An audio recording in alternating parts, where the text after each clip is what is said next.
Well, hey guys, welcome to No Stress Kitchen. Okay, it's just me today. Gonna do a quick little kind of mini tutorial, I guess, on knives, right? Kitchen knives.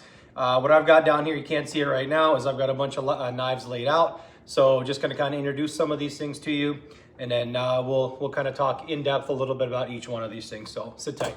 All right, so we've got some knives laid out over here. And you know, you've got a butcher block maybe, and you may not know exactly what some of these knives are for, what they're best used for. So we're gonna go through them real quick, right? So first off, bread knife, right? Serrated. It's easier to kind of cut through bread, obviously, things like that. The multiple teeth on here, right? Pretty self-explanatory. A lot of people will use this for tomatoes as well, to kind of cut through the skin of tomatoes without crushing the tomatoes if your blade isn't like super sharp. So that's that.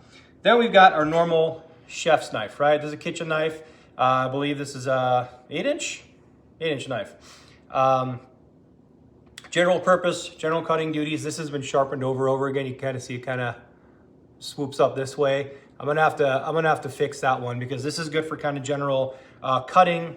Should always grip a knife like this, right? Like this, and then kind of control it, fine control, that sort of thing. This has been sharpened over and over again. You can see it scratched up, it's used, but this is my most used knife. I also have a beautiful custom knife over here, right? This is from Hiko Ito Knives. He is in Hawaii. This is absolutely just beautiful. This handle is mango, I believe.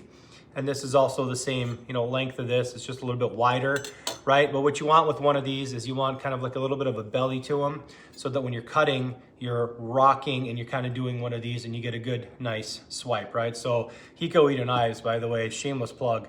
Gorgeous, gorgeous knife, custom knife maker. Yeah, I'll leave a link in the description below down here for these knives. Really, really beautiful.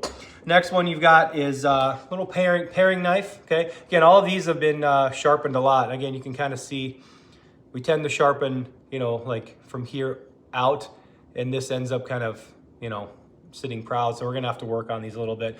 Smaller duties, smaller cutting, carving out little things, right? I mean, just whatever fits in your hand. There's no hard and fast rule for some of these. This is a more medium size, you know, version of that, right? This I use, I don't know, I actually tend to use this more than this, just because I prefer the little bit longer blade, but that's it. Then you got a boning knife. Okay, this is a stiff one. It's not flexible. You can actually get, excuse me, flexible or semi-flexy ones of these. This is obviously really good for getting into intricate areas if you're like deboning something, if you're taking apart, I don't know, a big roast, or if you got like meat on the bone or something like that. This is what that's really good for, okay? Last one is a fillet knife. Okay, this is a very, very flexible one. It's kind of like a boning knife, but a boning knife really would be a mix between this and this as far as like blade shape and flexibility, okay? But this one is for, you know, doing fish, really flexible, right? So you get into like kind of soft tissue things, like if you're gonna debone fish or things like that, to not crush it. Very sharp tip, obviously, gets into there, okay? Super sharp.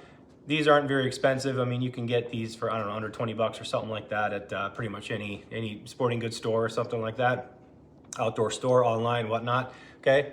That is a fillet knife. And then lastly, we have a steel.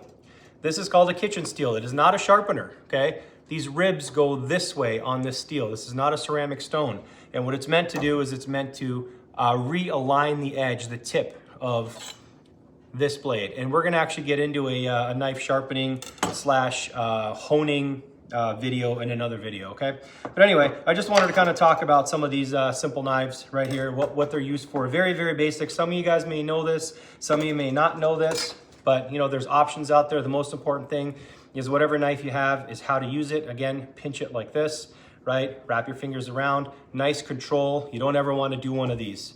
Don't do one of these, okay? So, nice control, good feel. The heft of the knife is important too, how it feels in your hand, the balance. Okay, so once you start doing more stuff in the kitchen, you're gonna be, you're gonna be able to pick out what you want. So, all right, so anyway, that's it. That's just a quick little video on there. Didn't mean to make this one super long. If you guys like this, please like, share, and subscribe. I really appreciate it. We will get into maybe like knife sharpening or some other knife skill type of stuff in future videos. But anyway, that's it. If you like this kind of content, please comment below and let us know what kind of knife that you use in the kitchen most often. All right, thanks guys, appreciate it.